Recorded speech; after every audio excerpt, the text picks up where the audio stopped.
Hi everyone, good evening. Thank you so much for joining. I can see that our guest speaker is here already. Damilola, can you please send me an invite? I'm trying to add you, but I don't know what's going on.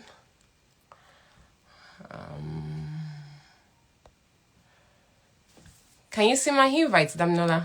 If you can see it, please accept. Um,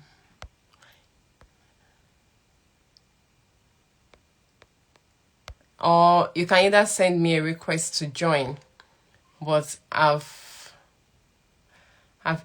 been trying to invite you. If you can hear me, please send I or an emoji that represents your current mood. If you can hear me, just to be sure, I am actually I am actually talking to somebody. I can see that 6 people have joined. So if you can hear me, please wave, drop an emoji, say something.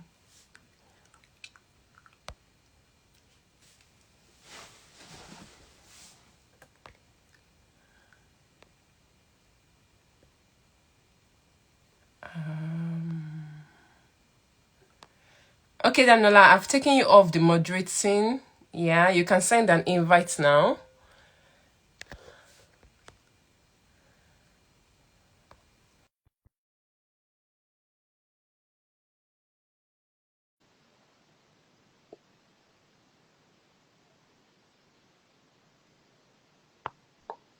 I'm trying to say go live with them. Oh yeah, there we are. Finally. My God, it's been a while I did this thing. It's kind of I know. Oh yeah, thank you so much for coming, for joining us.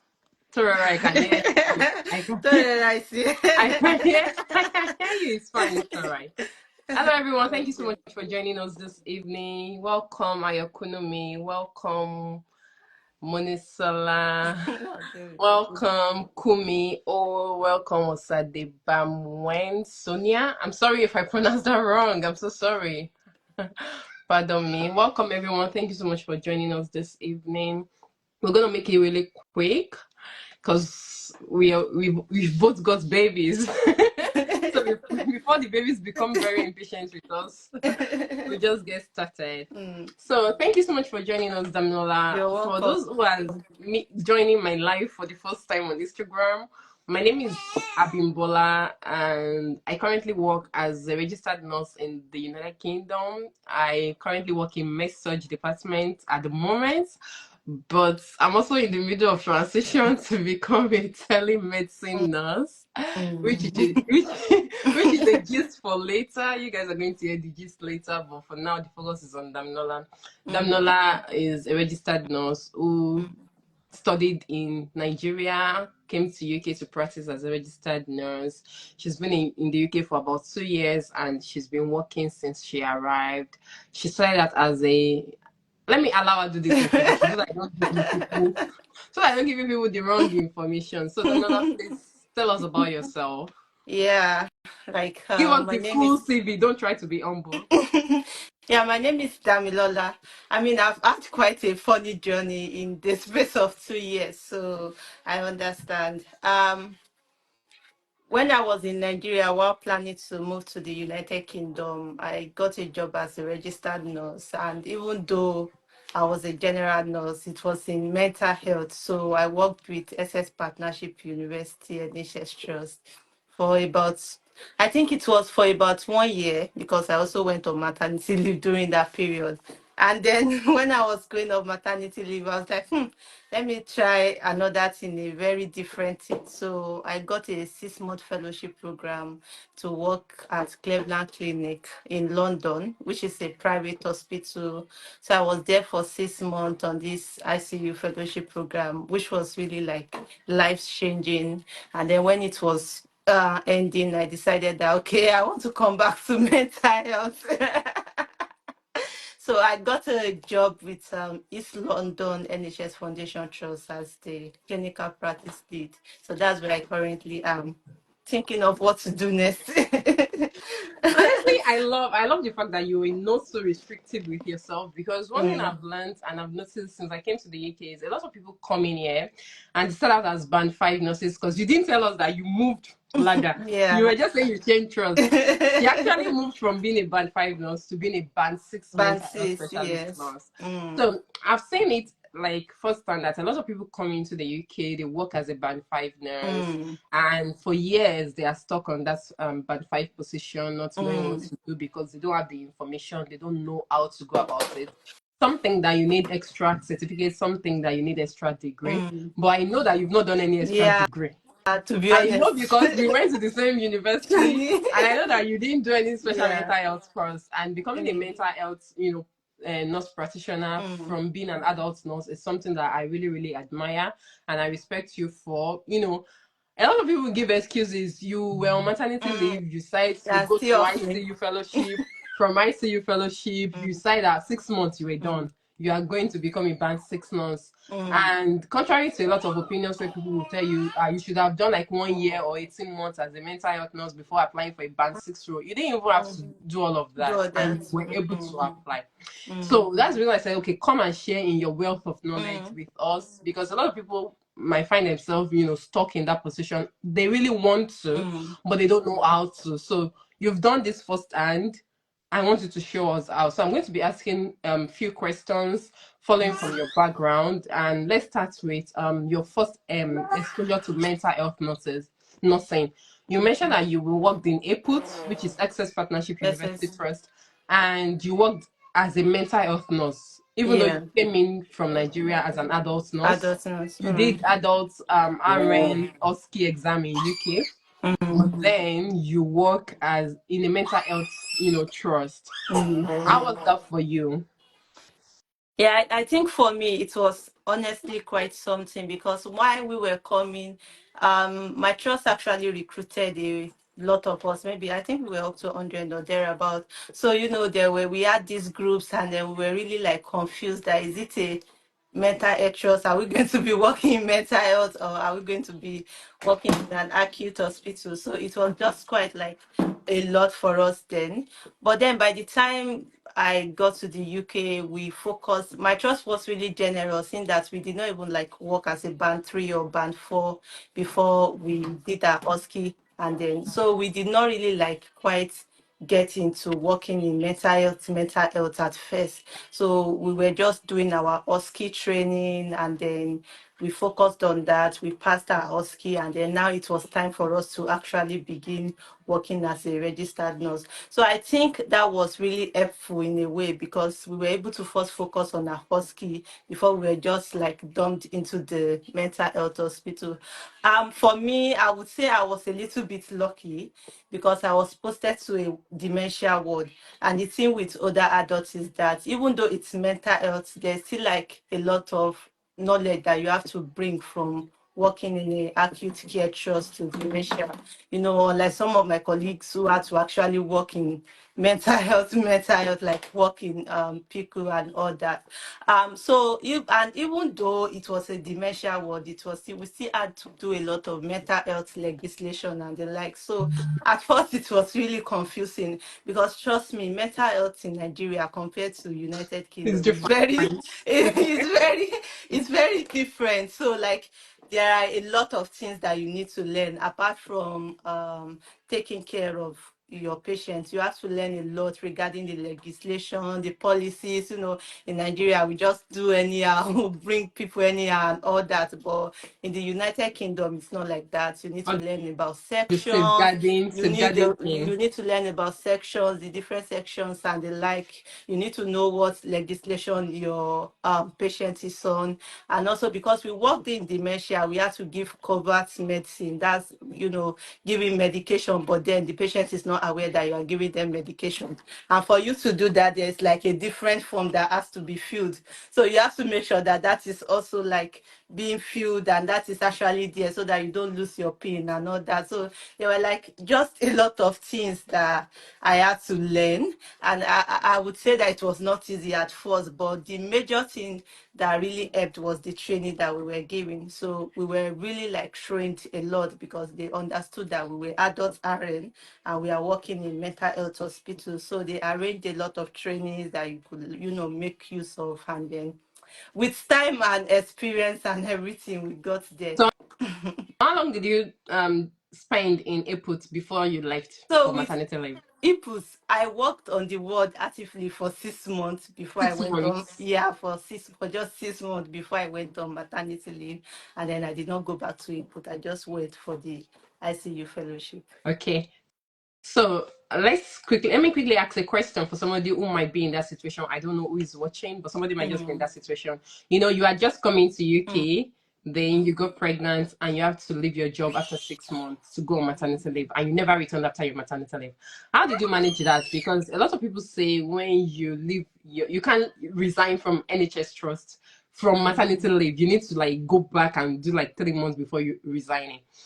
What was it like? Like, how did you manage that? Because I know different trust has different policy. So, Policies. yeah. So, how was that for you? I think for me, what helped me was that because I was just like, it was just 3 months or something after when I got pregnant. When I joined IPU, that I got pregnant. So I was not entitled to the, is it OMP or what do they call it? The one Yeah, that the would question just on pay maternity leave. you. Yeah. So I was just like earning the statutory maternity pay. So if you are earning just statutory maternity pay, then you don't need to like work for extra 3 months after your maternity leave.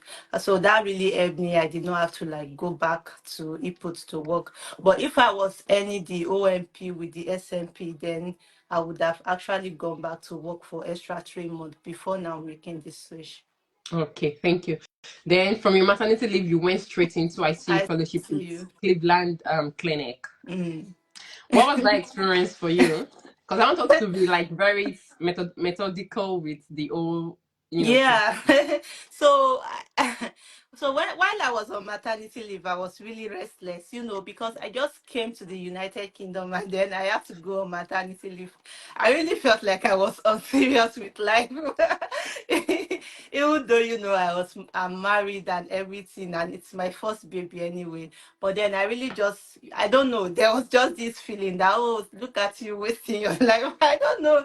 It was just weird. So I was like really, really trying up and down to shall get something. Sorry, Damilola, if you have a question, there's a question mark box here, just down at your lower right hand corner.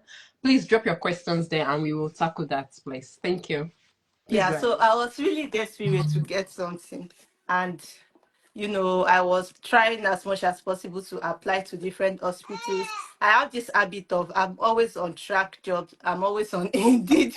I don't know why, but I just love it so much. Like I like to know the kind of job that are available, even beyond nursing, different occupation. Like I just like to know. I like to know their requirements because I always feel like I would have maybe a friend or someone that it would help. The opportunity will help. So I was always on track, even while I was heavily pregnant. My husband was like, what's going on? Why not just relax and wait? But then I was like, no, I need to get something. I need to get something. I was like, is it that they've sent you out of Ifut and you did not tell me?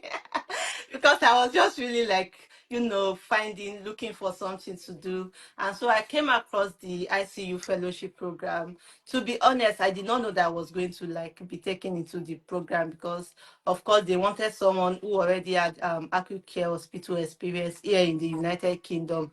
And remember, I only worked in mental health. There were just a lot of requirements. But then I was just like, okay, let me just, apply. And I think that's the first thing I would want everyone to take away Learn. from this discussion. Like just apply, even if you feel like, okay, I'm not really enough for this opportunity or something. Just apply. You never can tell. Just the way I applied for the ICU fellowship program, I was even still pregnant while I applied. So I just said, okay, let me apply, and I did. And then the next day they sent me a message to send my CV, and the process started. So I did the interview. I think it was 2 months or something after giving birth, I went for the interview, and then they called me that, oh, and they sent me an email that they've like taken me for the interview. But what I noticed was that, at the interview they asked a lot of questions that were based on me working in the dementia ward. So it was not really about acute care trust or anything. They were like really focused on what I do on my day to day, just working as a nurse. So that also really helped me, because now I was able to like talk on something that I already have, that I already know, that I could relate with. I mean, if they were asking me things about, oh, maybe working on respiratory ward, Until I law. wouldn't have known what to say. Because I don't have that experience at all, to be honest. So it's really like just because they just asked me realistic scenarios, like, oh, what's your day to day like on a dementia ward, and all those questions. So like that was what helped me to get picked for that fellowship program. Okay. So, and on the fellowship program, you did 6 months again. Yeah, so Maybe 6 months is what you're supposed to be spending with your employer.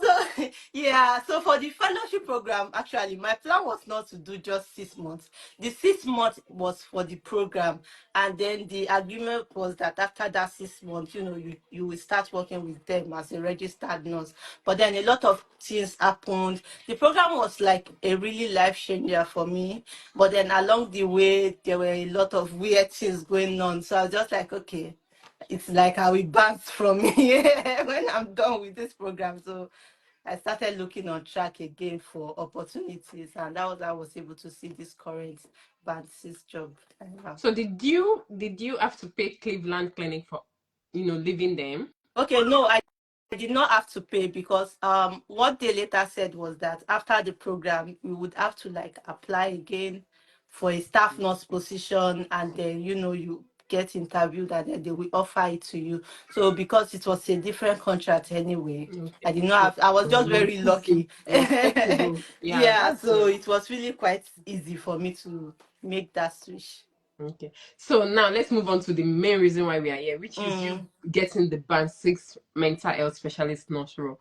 Firstly, let me ask by saying what inspired you to think that let me just try this band six and see. I know, like it's so crazy, because when I was even looking for a job, I wasn't thinking of band six at first. What I was thinking of was, okay, And were maybe you I should. considering mental health actually? Um, yeah, yes, I was considering mental health, and the reason is because I think I love mental health now. Now that I have tried the other side, and I don't know, I just prefer mental health. So, what convinced me to apply? I don't even know, to be honest. My plan was to apply for a band five staff nurse role with NHS as ICU registered nurse. But then I just saw this position, and what made me apply was because I saw that they wrote it that, okay, registered general nurse too can apply as a clinical practice lead. So I was like, okay, let me try my luck again. I'm fond of doing that, just applying for the sake of it. So I decided to apply, and here we are. So when you made your application for the specialist nurse role, what was the job description and the person specification? What were they looking for? Because most times that's what old people back, especially the person specification. When they read the person specification, they're Mm, like, I don't have this, I don't have that. yeah, And I've learned that even if you don't have everything they are requesting, if you have 50% of what they are requesting, go for it. you're good to go. Yeah. Yeah, go So for it because you mm, always learn on the job. There will on always the be job, trainings on the job. exactly, exactly. So what So was for this? the person Yeah. for the person specification, I think they were like, oh, registered general nurse, mental health nurse, learning disability nurses, experience in mental health. And when they said experience in mental health, they did not like put a specific year. So that was a loophole that is utilized very well. They did not say, oh, maybe 2 years experience, or because there are some job that you see and they'll be like, okay, 2 years experience as a band cis in this role before you can apply for it. They did not do that. They were just like, oh, experience in a mental health setting. And those are the person specification that I can remember. Then I think they also wrote something about having a degree in nursing. Yeah, they wrote about having a degree in nursing, and then the desirable criteria were the one that were like much more beyond beyond me, because those ones were like, oh, maybe you've worked in PICU, that's psychiatric intensive care, which I've never worked there, or like in the adult female acute or something like that. So it was much more specific. But for the essential one, there were some that I did not, I could not, I remember that there were some that I did not have, but then I still tried to apply. Like you said, it's just always about, reading through the person's specification and trying to see that, okay, how do I fit into this? Even if it is 50%, then you're good to go. Because to be honest, for the role, I think I fit into just maybe around 50% too, and I still try to apply. So yeah, that was it. So now let's talk about how you were able to draft your supporting Mm, statement in a mm, convincing manner that got you the interview slot. Because it's one thing to apply for a role, it's mm. another thing to get the interview slot. Now let's talk about how you were able to draft your supporting statement in a way that you got that interview slot. Okay, so with my supporting system, one thing I do, statement, one thing I do a lot is like, I like telling a story. So even though when I worked, even though the last place I worked was in ICU, I still had some scenarios from there that I utilized in my supporting statement. Like I remember we had this patient who came for, you know, a surgery. I can't remember the surgery now, but it was quite an intensive surgery, and there were just a lot of dramas regarding it, because she was really quite very anxious about the outcome of the surgery. So anything you do, even the smallest thing, like okay, maybe you want to touch her one way or something, she's curious, she's asking questions. um and then from handing over, a lot of people were saying, no, you know how we are in healthcare sometimes when we like encounter some patient.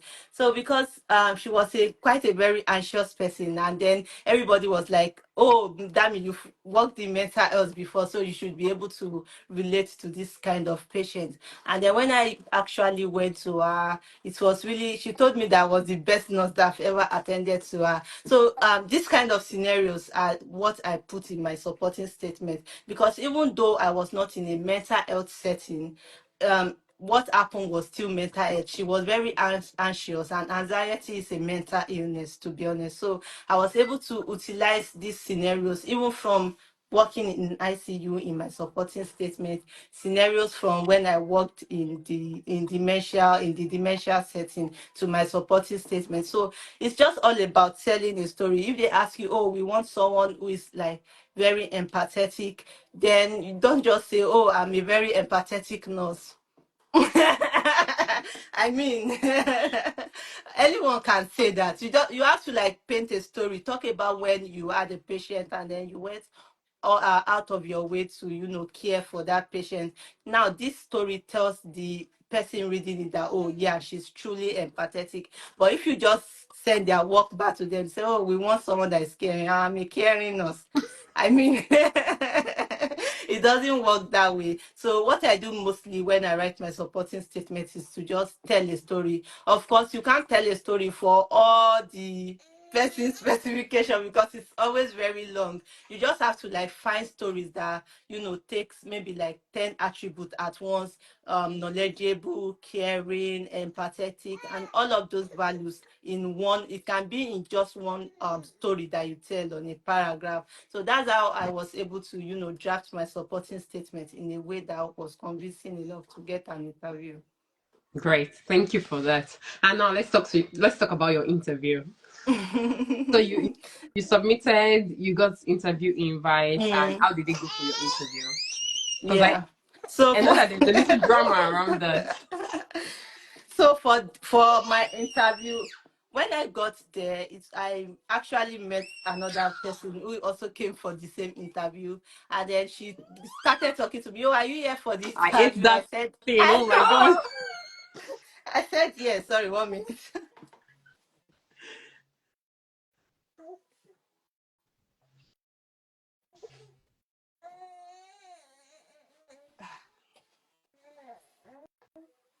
Olatorera, bear with us. We're almost done. Yeah, what's the thing again? I'm on something.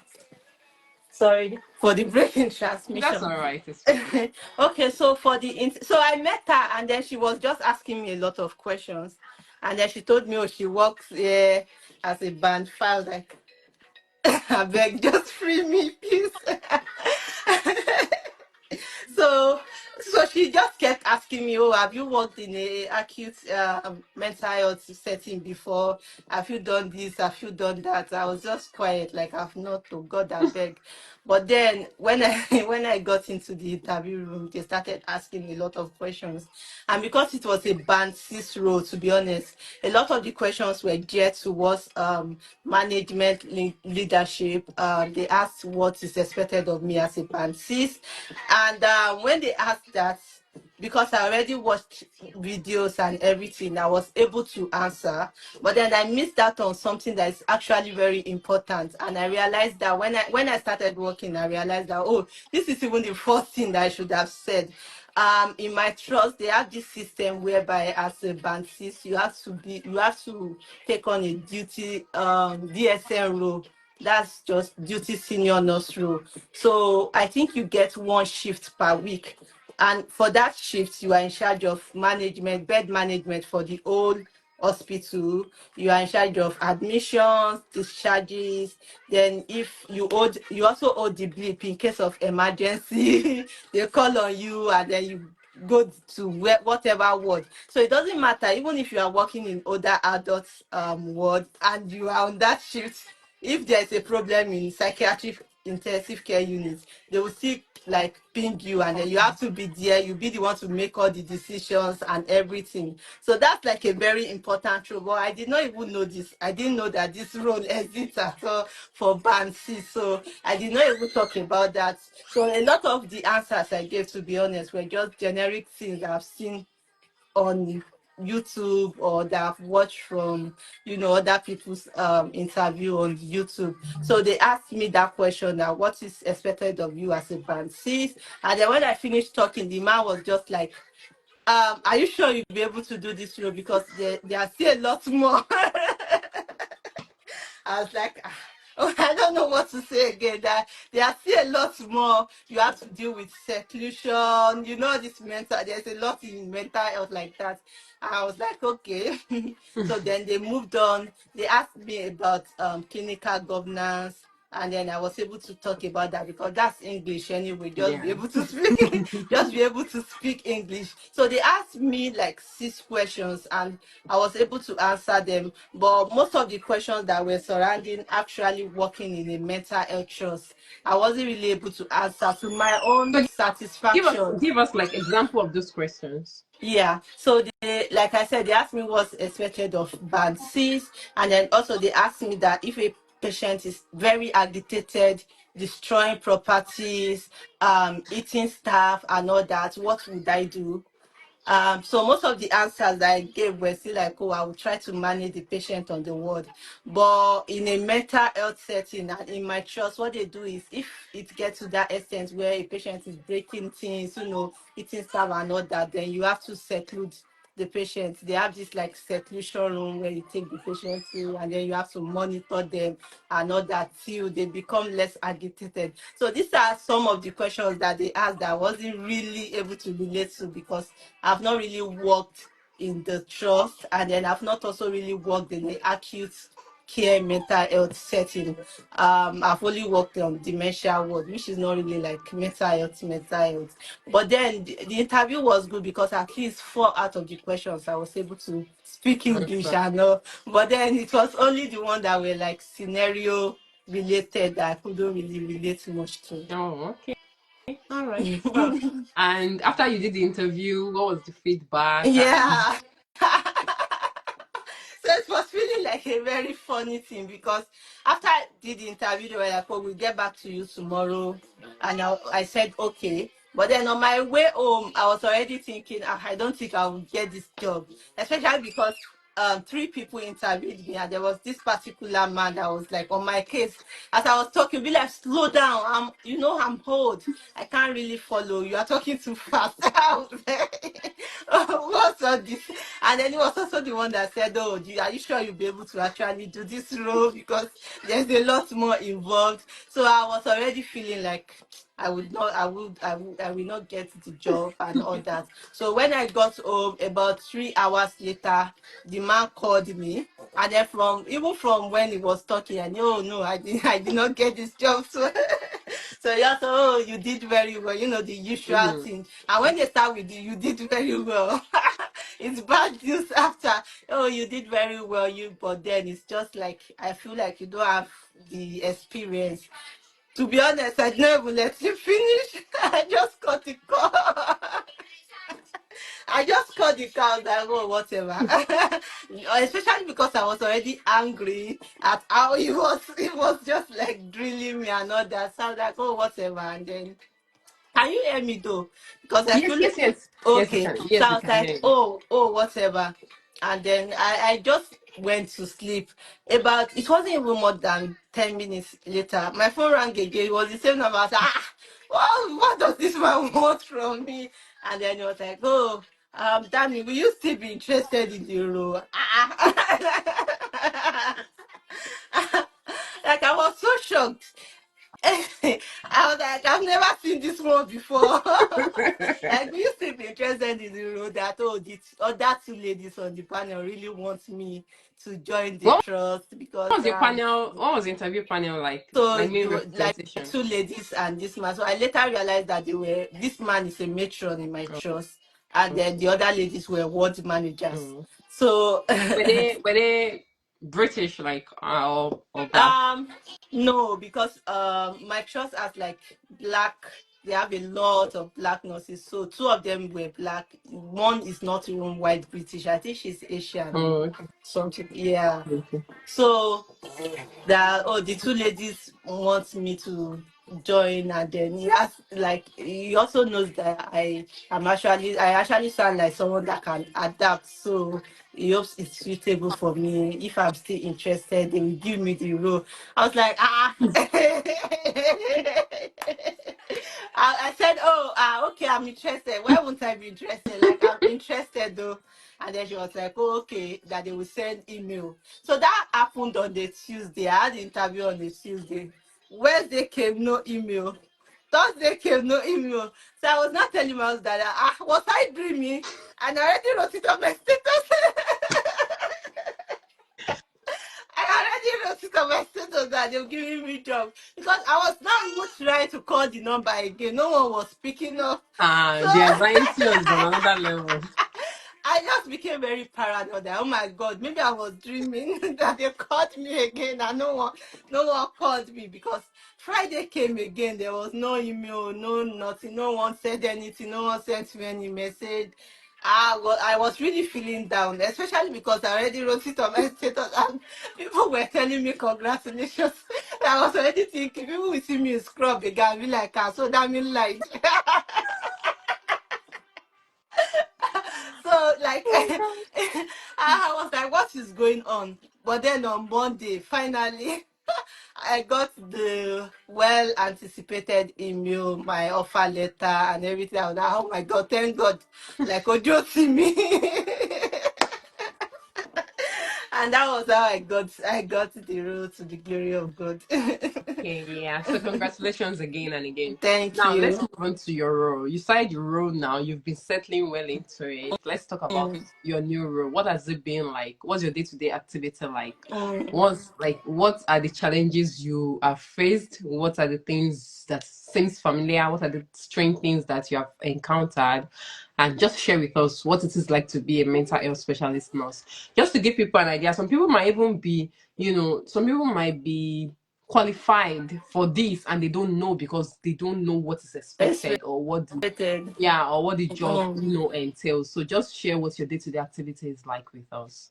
Okay, so yeah, my day to day. First of all, it's actually a shift role. I don't know. A lot of people think it's like a 9 to 5 role. I don't know why, but with my trust, first of all, it's actually a very good trust in a way that they have a lot of black workers. They have good there.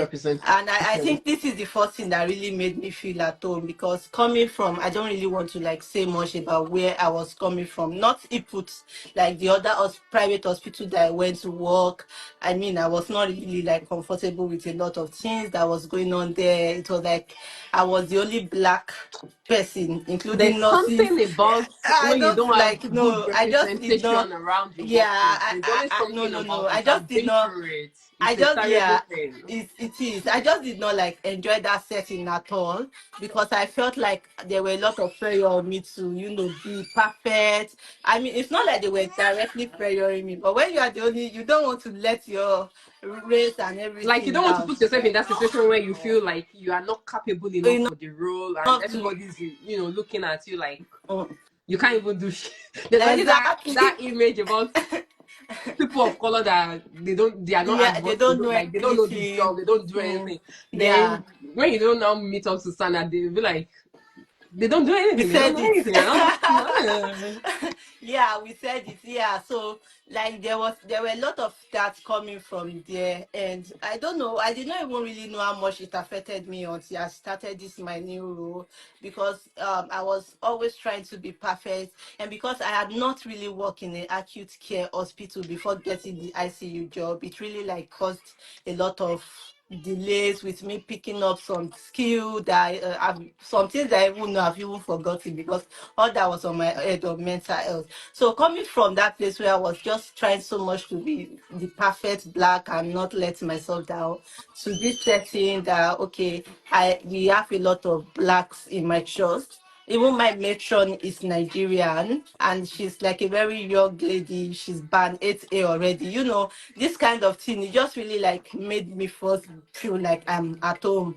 Like that was the major thing that really made me settle well.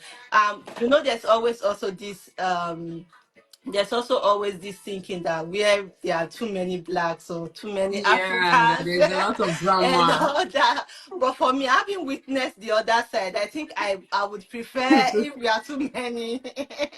I would still prefer if we are too many. I mean, there's always challenges and all, but then I still prefer it. And to be very honest, on my ward, it's also older adult ward. It's not dementia, it's like organic mental illness. So we have like older adults suffering from schizophrenia, depression, bipolar disorder, all those other mental illnesses on the ward. So it's different from what I knew about dementia. So now I have to like also try as much as possible to quickly learn, and not just learning also. I am not just learning as a band 5. I have to also realize that I'm a band 6 now. Yeah. So there's a lot of like positions I have to attain in that short period of time. So as I am learning, I'm also learning how to utilize it as a leader. Like I don't know how to explain, but then it's just something that has been like really, really hard for me to do. I remember Bimpe was saying something on her status about, I think it was about a manager. Maybe she was even telling me that managers like you're a band 6 now, you need to start thinking like a band 6. And I think that's like a real thing, because this road I've gotten, apart from being a band 6, my trust is very big on leadership. So even if you are band 6, you need to be able to take up roles that band 8 would. There's no discrimination. Once you get to band 6, there's really no discrimination on what you can actually lay your hands on. If you want to lead the world, not even just like being a shy nurse, if you want to like do rotas for the staff, you can. If you want to attend meetings with directors of the trust and all that, you can. If you want to take charge in meetings, if you want to represent the ward, you can. So there's like just a lot of things that you have to also be able to know how to do. So it's been like quite very, I won't say difficult, but I would say it has It's been like challenging. quite really somehow for me Keeping you on to your toes. yeah, to to settle down in this role and start thinking, okay, you are in a leadership position now. You need to learn how to utilize leadership skill, because Yeah. I know, if you know that I'm actually a very shy person. So, and because my trust, of course I've said it, that is filled with Africans. So there's always all these clashes, people dragging you here and there. You also need to be able to know how to manage people, especially with, I never knew how difficult it is booking people for bank. How people fight for, bank, getting back, getting, getting back on the world. And then, this one will say, oh, I don't work on Monday and Tuesday. Don't put me on any shift on Mondays and Tuesdays. I don't work on Wednesdays and Thursdays. I also had to like learn how to do that. I mean, I don't know how to itemize everything that I've had to settle down on. But then I would say that it has not been really easy for me, and I adapt easily to things. So this has been quite challenging, and I like it so much because I feel like even if it's just a year that I use in this new role, then the sky will really be my be my starting point. It has been really wonderful, I'm getting to know a lot of things, even just beyond clinical practice. I am learning how to do the DSM role that I was talking about, where you hold the blip, you do bed management for the whole mental health ward. We have like 7 wards in one position.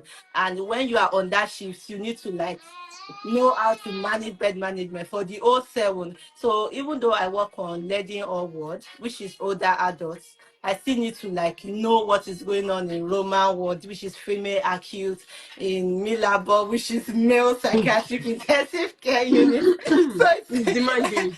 I'm telling you, so it's like really, I've seen people who have met there, they're like, that they can never go for the band 6 role in the trust. And I was like, why? They said, sure, you can't see all the things that you have to know, you can't see all the things that you have to do. So it's quite that intensive. But then I feel like it's really good because it has been exposing me a lot to different things, different settings, how to manage people, how to manage rota, bed management, and also, just knowing about the NHS beyond providing your clinical skill. So in short, I would say that I've been settling in fairly well, but then it has not really been easy, to be honest. Thank you so much. So now let's talk about the skills and the trainings you've been able to pick up while you've started this role. Have you been Mm. like enrolled for some, specialized training to help you adjust better and, just understand the role a little bit more? Oh yes, my trust enrolled me in some trainings. I think I went for a training on the Mental Health Act. So that's just like a short course for people that did not study mental health in particular, in order to be able to know about the different sessions and everything mental health, the laws, the legislations and policies. So that training has really helped me a lot. And then I'm also currently speaking with my manager on how I will do my master's in mental health. Are they So going to be that's like sponsoring you? master's in mental health. So my manager told me that I would be sponsored, but then I think I have to like maybe do a mini interview or something like that. But then he told me that it's something that will push for me. So that's another thing that I want to do, get my master's in mental health. And even beyond formal training, there have been a lot of informal training. I have a very good matron, so she tries as much as possible to fill me in on where she feels like I'll be deficit on. Especially for the DSM role, I've been shadowing a lot in some shifts. Like I'll be the second DSM just so I can catch up and see what is being done and everything. So there have been a lot of trainings, to be honest. Even though I'm finding it challenging, the help is also there. And then one thing that I also wanted to say is that in my previous hospital, I feel like I had this thought that, oh, I always have to be perfect. I can't make mistake, because if I make mistake, then people will look down on me and all that. So coming into this my new role, and then when maybe I just make a slight mistake, I'll be like, oh my god, I fucked up. Oh my god, what's going on? But nobody will see me. Nobody's even like, nobody's even seeing me like and then there was this day when the man that I said interviewed me, that was like really drilling me and all, the matron. I was with my matron for the DSL role, because matrons also do, they also assume those roles sometimes.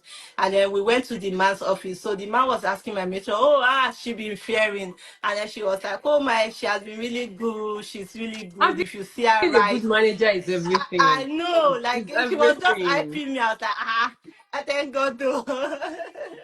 So all these things have like really helped me to to settle in, and yeah, I've been able to get trainings, to be Well done. honest. Well done. Thank Now let's you. talk about Money. money. Okay, there's this general belief that what are you going to do in band six? So you will only be having more responsibility, but your money will be reducing. You better sit down and do your band five JJ so that you'll be getting your enhancements without stress, without extra responsibility, blah blah Everything. blah blah blah blah blah blah. Mm. So having a first-hand experience, share with us, especially you that you were coming from private hospital where they were paying So where they were I paying good money and they're coming down to NHS. I Oh my know. god. Oh, okay. Coming down to To NHS. Now any let's talk about coming back it. to NHS, to be honest, I don't regret it or in terms of money, because even though my previous hospital was private, I don't really see a big difference in the money NHS is paying and what they are paying. Of course, because I work in London, aside the normal NHS salary, there's also the inner London Fringe Alliance. So that's kind of like boosts the money up a bit.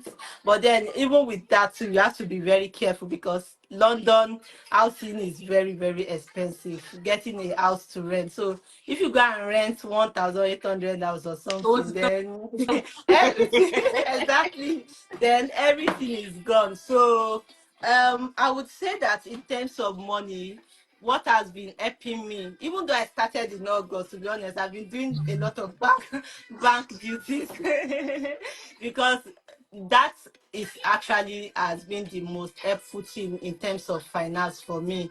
And then it's mental health. They always have shifts.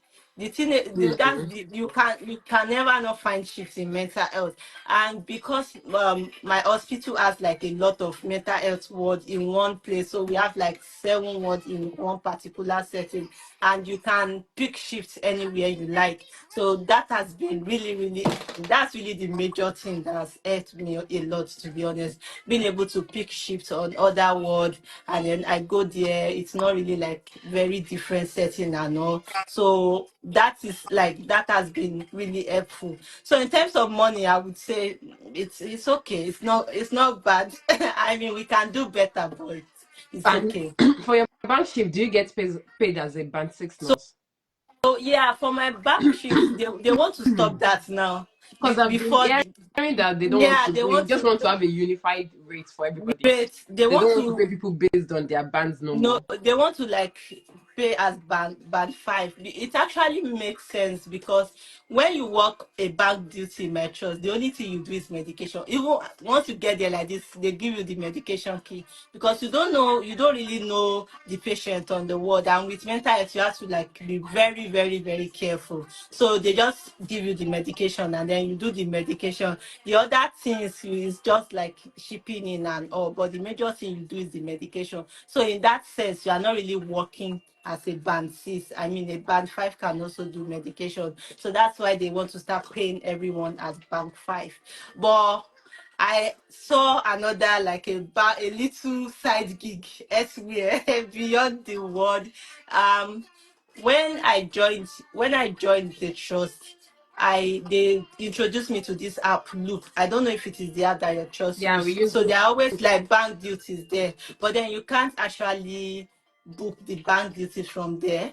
They just put it there, and then you call the Oh, number or something. So when I joined in August, and then I have not done it, I don't have access to a lot of things in the hospital. But then I just felt like please, I need more money. I need a way to make money. So I was just going through the bank duties, and then I saw this team, crisis team, and I saw that they had a lot of shifts that were out on that loop. So I called the number. and then introduced myself and said, oh, I would like to work bank duties with them. So the lady that answered the call was like, oh, have you worked there before? And I said, no, that I'm not. I'm just trying my luck. So she was not like, okay, send your CV. And then she gave me the email to send my CV to. Honestly, when she said that, I was like, ah, they are not going to pick me because I'm an adult nurse anyway. And the crisis team is like it's a poorly mental health 111 program. So, but then I just sent my CV, and like a week later, they sent me a mail that, oh, I should do this training, and then if I finish the training, I should let them know, and then they will add me to WhatsApp group for bank duties. And then Nice. they arranged like a shadow shift for me, so I went to Nice. the That's shadow shift. lovely. Yeah, and it was like a bank. It was still bank. They still paid me for the shadow shift, Like, and I that's very know. nice. Yeah, like they paid me for the shadow shift, and so those working there are just band 4, band 6, and band 7. They don't have any band 5 because it's like NHS 111. So it's Okay. mainly about picking calls, speaking with people suffering from mental Okay. illness. People are lonely, so they will call, then you talk Mm. with them, they'll tell you about how they are depressed, blah blah blah blah blah, and then you can also signpost them to maybe talking groups and all that. They have a lot of, but they Resources. already have a lot of all these things that you can signpost them to. But then in a worse scenario where they are actively thinking of suicide, then you can go to their house to conduct like a risk assessment, and then you decide if they will be admitted or you take them to A&E. But then that's like a situation that almost it happens, but almost never happened. Most of the time, it's very sure. You just go from 7 a.m. to 7 p.m. You'll be picking calls. You'll be talking. I'm sad. Okay, Bele. To be honest, most people just want people to, they just want To someone to talk to. talk So for to. that, my side gig, they pay me as a band 6 because they don't even have band 5 anyway. So they, Yeah. they they pay me as a band 6 when I work with them. So those ones they don't plan to start paying as band 5. Yeah. But then if it is working on the ward, Yeah. then they want to start paying people as band 5 or whatever. But now, for now, I'm only focusing on my side hustle. We are where the money As is. you know, Oh. I'm only focusing on my side hustle. Oh yeah, yeah, that's interesting. This is like this Yeah. conversation has been very like eye-opening Mm. for me as a person because mental health in Nigeria, all the experience I had was arrow. Other than arrow, I don't know I nothing know. about mental health. But I've learned that in UK is completely different. It It's a is. different ball game. Mm, Like they it don't joke is with people's mental health. at Like all. you can't even like when we have patients on message words and they're complaining of anxiety, they're having panic attacks. The way they take them, you'll be like, look on bar, like, but they I don't they know. don't joke with it Yeah. at all, not the Mm. slightest. So you see everybody coming around, they Yeah, already they send you have the specialists, the teams. like everybody coming around to talk to the patient, these like different people coming in to consult with the patients and all that. So which I think mental health is really interesting for those that love it. Love it. I know. For It's those quite that love it, interesting. is interesting. Yeah, that's really Yeah. good.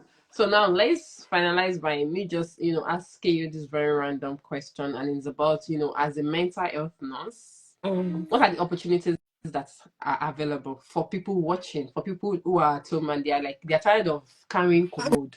They're tired of of this medicine, of this actually medicine. They're tired of being a medical nurse. The wala Medical is too nurse. much. I want to move on with my life. Let me see if I can try mental health like Damilola. Let's Let me just apply out of the blues and see whether I would love see. to. Yeah, because all Damilola did was just to apply Apply randomly, exactly. No randomly. Oh. extra. And that's one thing, you For guys don't real. wait for the right moments. Just apply Yeah. randomly. You never can tell. I remember Mm, when I like got this my opportunity. mm, It was just a night shift. We were mm, very like less busy. All our patients were stable for the night. Everybody mm. was okay. And I was just like, let me see what is happening on track and jobs. Let me just see. And I was going through and I was going through. I entered the location that, oh, okay, let me see this location. I've been wanting to, move to this This location for a while. Let me see. location. And I was like looking and looking. I don't want to make such. I don't want to make such. And I was just looking. I just came across that one. And I'm like, let me send my application. Let me so and I did everything that night Yeah. because it was going to close the following day. Imagine.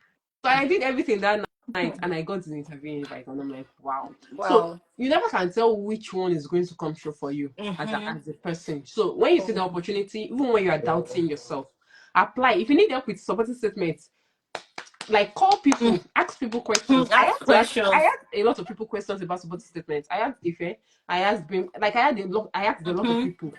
Joined all their ideas Together. together to come up with my own idea, Mm-hmm. just to have knowledge and ideas of what is expected of you. Like you said, storytelling worked for you for your Mm-hmm. supporting statement. Some people it could be like pitching themselves as though they are doing elevator pitch in the form of Yeah. writing. That could be Writing. what will work for you as an Mm. individual. If you don't know how to tell stories, you can pitch yourself and tell them your achievements, your awards that you have Everything received, you've done. the Mm. recommendation that patient has given you. Use Mm. it to, package your supporting statements and use it to apply for that Mm. job. So you don't know what is going to work for you as an individual.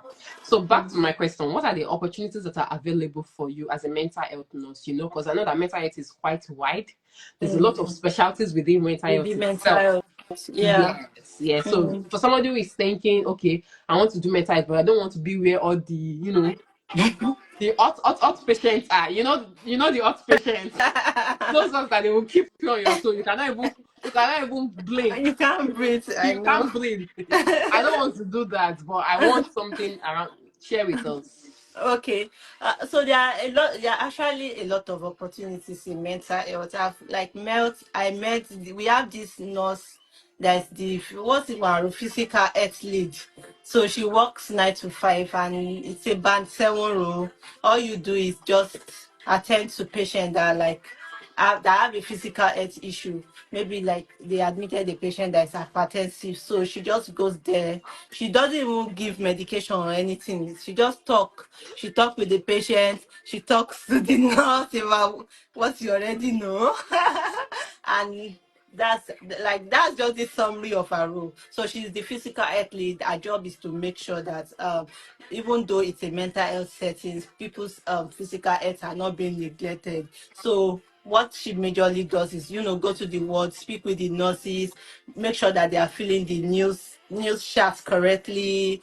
If there's any patient that is suffering from physical health issue, make sure that if they need to be in A&E, and then the nurses refer them to A&E, they call the ambulance and everything. So that's just the thing she does. She doesn't even stay on the ward. She has like a special office for herself, and then she only goes to the ward if she needs to be there. So that's her role as the physical athlete, and it's a band 7 role, 9 to 5. Very cool, collecting her money. As in, No, no stress. no stress. no, And she's a nurse, no stress. Yeah. Then we also have I think 2 diabetes nurse too. Same thing.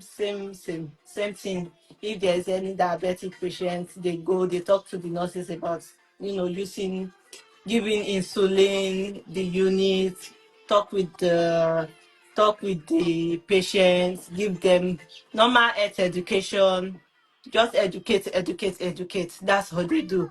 It's a 9 to 5 role. You will be where the patients are. You will be in your office chilling, and then that's it. Like that's your role. So for people who have like a lot of experience in acute care hospital, and you want to get away from all the stress of what we know in medical surgical, Yeah. to be honest, I think those roles are really like quite cool if you want to apply, especially the physical health lead role. It's very, very cool, not stressful. It's not stressful at all, because you don't even give the medication. You just do your health education. Our physical athlete, oh my god, when we see her coming, people just go, oh god, because she's just coming to say, oh, you've not done your vitals, you've not done your this, you've not that's our role, just to make sure that everyone is fine physical health wise, because we're in a lot of trouble because of this whole neglecting physical health and all. So yeah, those are the opportunities. And then there are also opportunities. And one thing I like about my own trust is that people move so fast. Hmm. They move so, like, you see someone and there's a matron, and they will tell you that, oh, it was just band 5 like 3 years ago. And That's it's the kind of already on band. environment somebody has to do, Yeah, honestly. and it's already on Honestly. band 8A. So it's really very impressive. The lady that even saw me, that we did an interview together, she's a band six now too. And we even work on the same ward. So we are now like Paddy. colleague, friends, and yeah, party now. So she was just telling me that that's what she liked about the trust. Like they were actually on her neck to apply for band six. They were encouraging her, telling her to work, like try, why not apply? So I don't know if it is a mental health thing or it's just my trust. But then I also even remember that when I worked with SS Partnership too, it was almost like that. They were always like sending us email about, oh, there was even a time that it was just 3 months or 4 months after they sent us an email, if you can drive and everything, there's a band six role, apply, you will get it. Like, so they are always encouraging each So if other you to find move up. yourself in a trust where they are not encouraging you, Encouraging you, just move, move, like, because move. they are, yeah, they are better in my trust. Yeah. Even when there would be like our ward manager is retiring next year, everybody already knows. So if you are interested in that role, you can apply. When I speak with my manager, it's always like, oh, let me show you this one, because I'm retiring soon.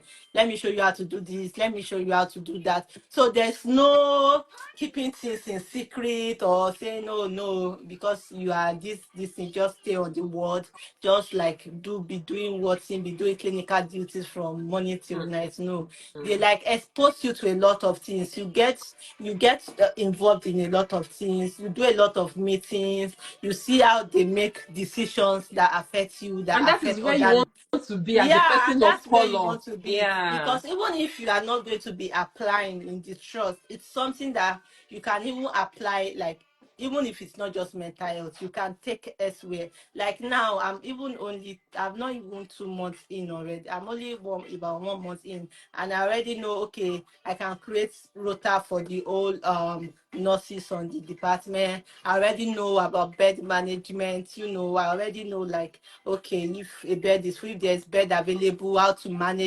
managing bed, managing admission and discharge. I know a lot of things that are related to management and leadership, that even if I do not want to stay in that trust, I can take the skill elsewhere, And and use then it I to can apply for a apply, bed yeah, manager role, for band maybe seven role. exactly, maybe a Yeah. bed manager role or something. So these are like the kind of opportunities that I would say it's in mental health. And I think maybe in the medical surgical side of things, because even when I worked in Cleveland, even though that we were on like band six, then they were still like doing majorly clinical duty. They really don't Mm. know much about what is going on in the management Mm. setting. Like, they are just okay leading. They don't even lead the work, because ICU is 1-to-1. So Yeah. it's just, yeah, you to your patient. So I think these are like the opportunities that I've seen in mental health that I've not really seen anywhere else. And also, you can also work with the crisis team. Mm. That is actually my dream now. Just sit down and be encouraging I just people. see that they're encouraging people, which is what I already do on a normal day. Okay? So Yeah. I feel like it's my destiny. Like, it's really the best. You just come to work looking cute and all, picking your phone call, talking with people. And the thing is, most of the time, Office room.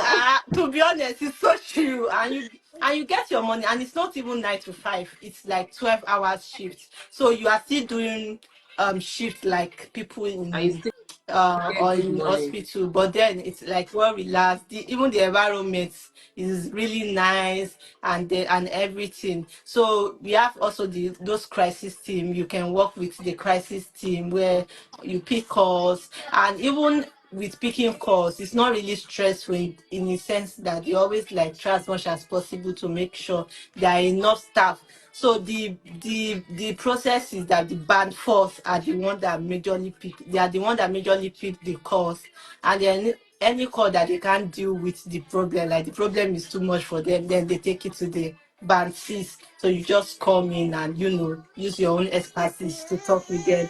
And in a rare case where it's also too much for you, then you go to the band seven. So that's how it works with the crisis team. So that's really another opportunity that I believe it's the best. It's the Yeah. best in mental Yeah. health. So to be honest, I would say mental health, really have a lot of opportunities. Don't limit yourself that, oh, I just want to work. How will I survive? You will survive. You will survive. Don't worry. If I'm surviving, you will survive. Because when I first joined and then I see where they are restraining a patient, I'm always like, oh my God, oh my God, oh my God. But now it's part of life. I understand that these are things that needs to be done for the safety of everybody. So don't just limit yourself that, oh, how will I cope? How will I cope? I mean, try it out first. And if it doesn't work, bounce. Move. Like Because like and we that's did. one thing. For those that are thinking, oh, I have children, I'm married, that means married. She's got a toddler and she's moving like the speed of light. Don't let motherhood and marriage, don't let it tie To you down. stop. Don't let it Yeah. stop you. If you find Mm. yourself in an environment that is not working for you, move on to Move. the next. Yeah, yeah. Move. It's not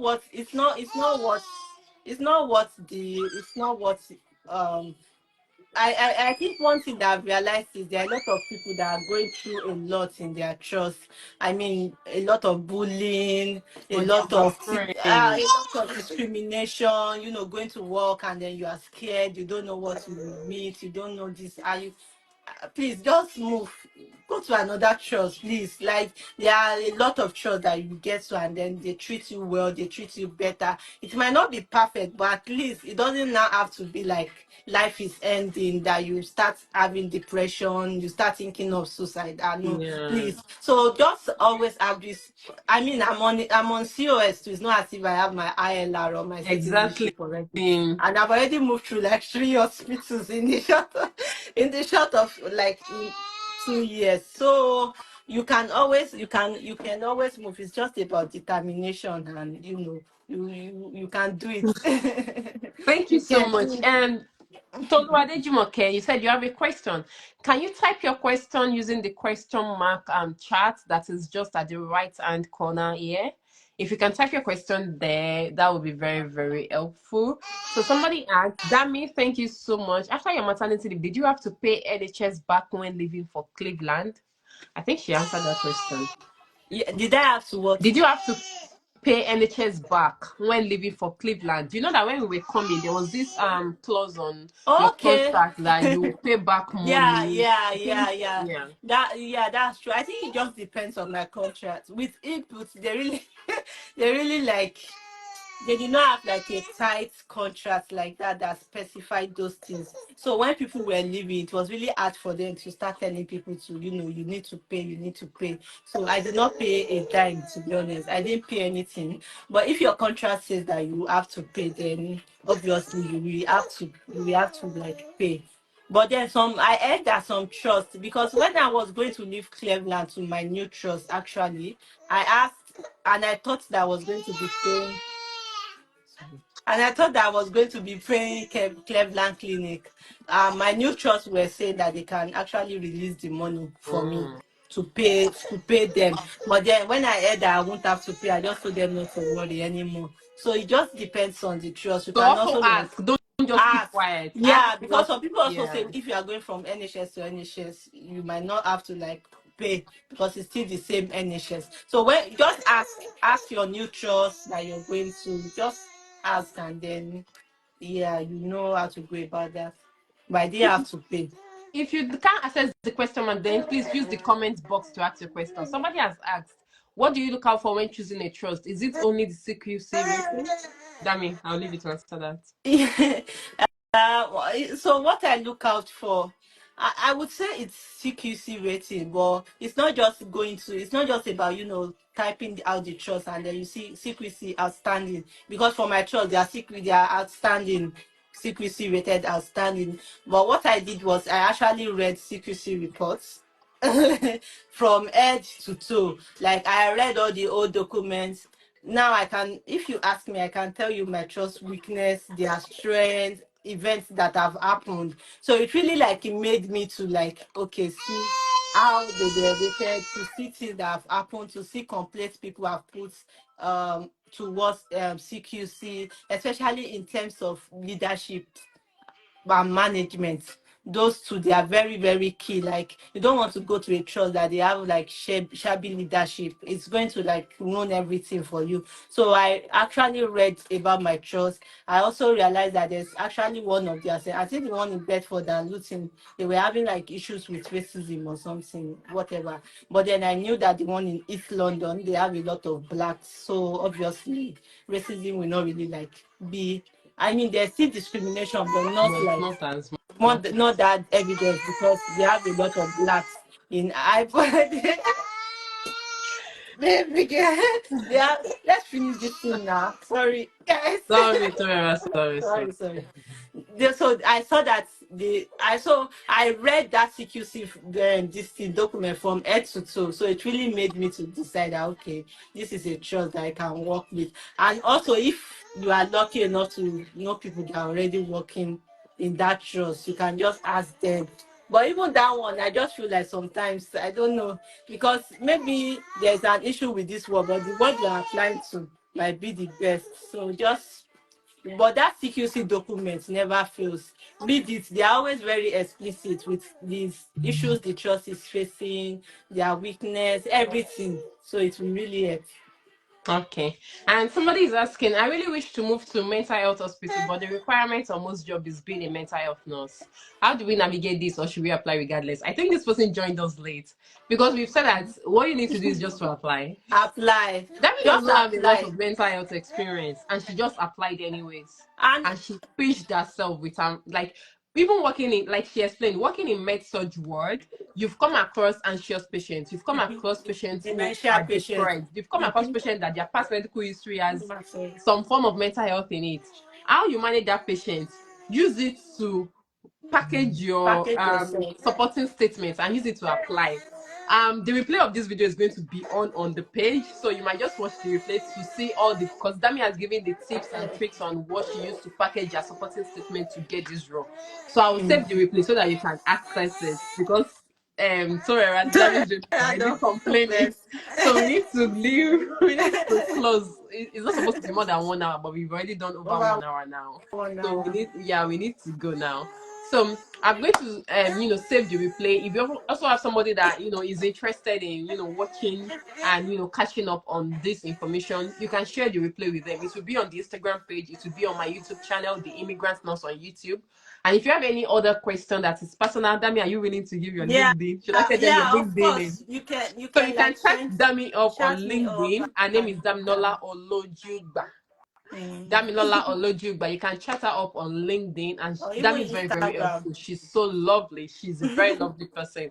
She's going to give you every information you need. Everything you She's need going to to help know. you through the whole process. So if you have any concerns, if you have any questions for Dami, just chat her up on LinkedIn, and I promise you, Dami will help you. She will help you through Yeah. it. All right. So All thank you right. so Thank you much, so much for everyone. This has having been a me. very, very like I enjoyed this. Like we were having a girl chat. Yeah. Thank you I so enjoyed this much. conversation so much. Thank you. Thank you to everyone that joined. You guys are the real MVP. Thank Thank you so you. much.